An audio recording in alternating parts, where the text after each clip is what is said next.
పౌర్ణమి రోజు పిల్లలు బాగుండాలంటే తల్లి తులసి కోట దగ్గర చేయాల్సిన ప్రత్యేకమైన పూజ ఏంటో ఈ వీడియోలో మనం తెలుసుకుందాం. పౌర్ణమి అంటే చంద్రుడికి పూర్తిగా శక్తి ఉన్నటువంటి రోజు.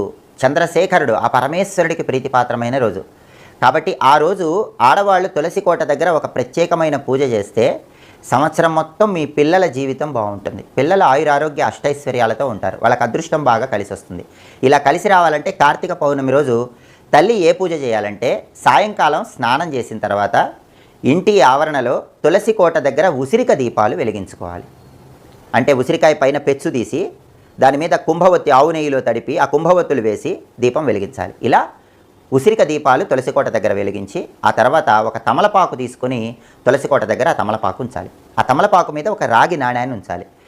ప్రత్యామ్నాయంగా ఏం చేయాలంటే ఒక రూపాయి బిళ్ళ తమలపాకులో ఉంచవచ్చు. మీ దగ్గర బొట్లు కుంకుమ బొట్లు పెట్టండి. ఆ రాగి నాణెము లేదా రూపాయి బిళ్ళను సాక్షాత్తు చంద్రుడు